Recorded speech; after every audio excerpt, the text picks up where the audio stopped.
Hi, I'm Tom Neary, the creator of the PilotGEEK briefer services for computers and cell phones. Today, we will be reviewing the operation of PilotGEEK's supplemental pre-flight briefer for PCs. To start the briefer, open your favorite web browser and enter the address www.pilotgeek.info.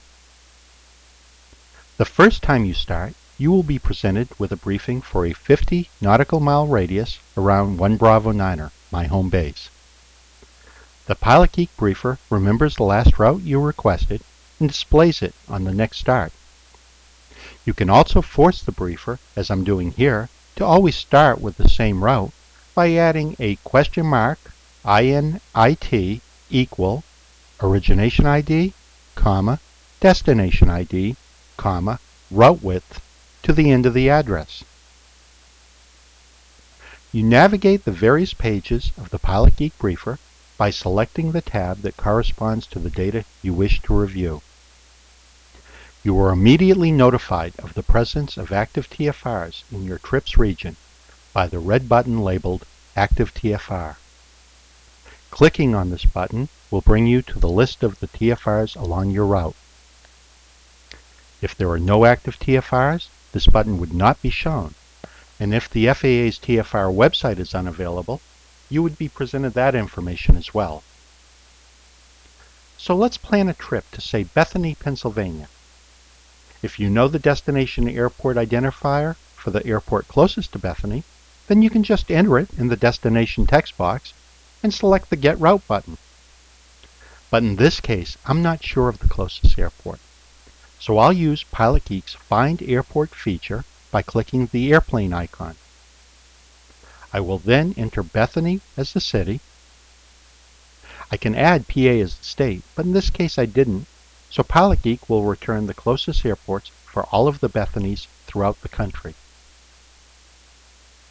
Scrolling down to Bethany, PA, I see the closest airport is Cherry Ridge, and it's about 6 nautical miles south of Bethany. I can click on the link to review the AirNav information about that airport.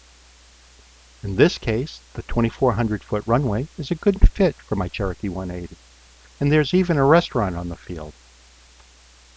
Happy with the selection, I click on the Make Destination link, which updates the PilotGEEK route automatically. I can now get information about the trip by selecting the I button. This shows that the trip is 184 nautical miles with an initial heading of 278 degrees magnetic. Also presented are the coordinates and the magnetic deviations of the starting and ending airports. Each time a new trip is requested, the briefer switches to the METARS tab, displaying conditions along the route. Weather closest to the origination is at the top and destination at the bottom. Data is updated every minute, so there's no need to re-request the route. Additionally, the flight conditions are color-coded to allow a quick visual review of the weather. Green means the conditions are VFR, with ceilings above 3,000 feet and more than 5 miles of visibility. Blue indicates marginal VFR, with ceilings between 1 and 3,000 feet, or visibility between 3 to 5 miles. IFR is displayed in pink, meaning ceilings are between 500 and 1,000 feet, or visibility is between 1 and 3 miles. Lastly, red indicates low IFR, with ceilings below 500 feet, or visibility less than 1 mile. The same color coding is also used on the TAF tab, providing a quick summary of forecast conditions. Sometimes reporting stations will omit key information, such as visibility or sky conditions. In these cases, the station will be reported in red to focus your attention on it. Radar images are easily reviewed next by selecting the Radar tab. The first display is a loop of the national radar. You can also see origination and destination radar by selecting their respective tabs. If something in the origination or destination radar makes you want to scan a different area, you can click on the radar display.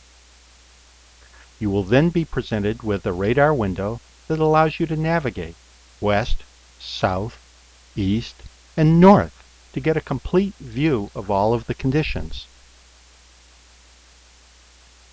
Selecting the Satellite tab presents you with a static view of western and eastern images overlaid with color-coded conditions. You can also review the invisible, infrared, and water vapor satellite loops for the nation.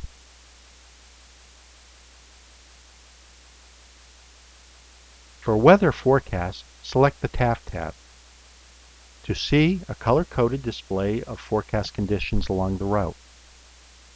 Once again, the TAF display is color-coded to indicate VFR with green, marginal VFR with light blue, IFR with pink, and low IFR with red. Prognostic charts can be viewed by selecting its tab, by clicking the drop-down box or buttons. You can change the forecast time of the chart displayed. The Winds Aloft tab displays a graphical representation of the winds aloft with the ability to change the altitude and forecast time.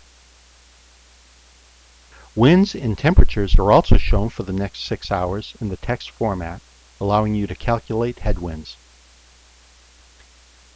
Because TFRs are so important, there are two ways to get to them. Either click on the active TFR button as we did previously, or select the Trip tab followed by the TFR tab.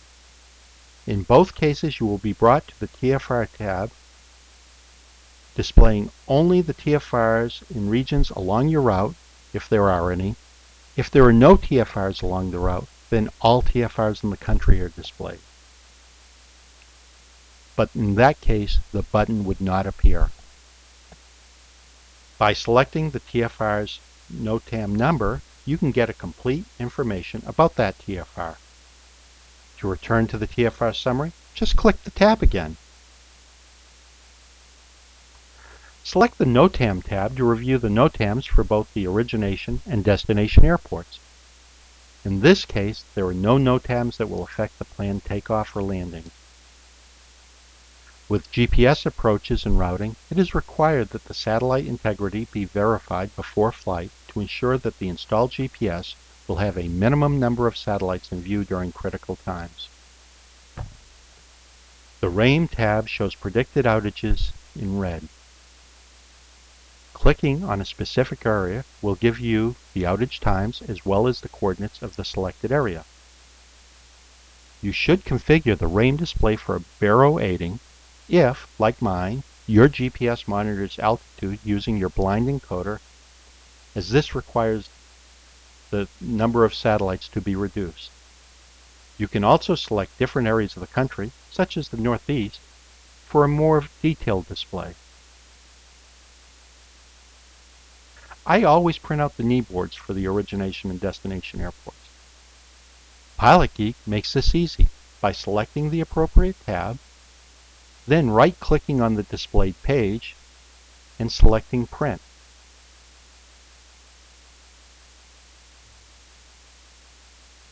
The Sectionals tab provides a snippet of the sectional for the origination and destination airports. This allows the review of various hazards such as obstacles, parachuting or gliding activity, and terrain. To bring a copy of the critical information with you, just click the Print Report button. A printer-friendly report of TFR, METAR, TAF, NOTAM, and Winds Aloft will be displayed in a new window that you can then print and bring along.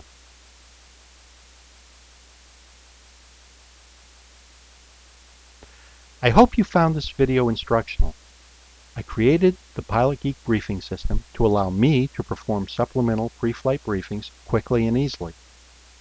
PilotGEEK also offers a subscription service offering the same briefing capabilities to all cell phones and smartphones that support web browsing, in addition to text message and event notification functionality. If there are other features you'd like to see included in the free briefer, please drop me an email. Once again, I'm Tom Neary, manager of PilotGEEK LLC. I wish you safe and informed flying.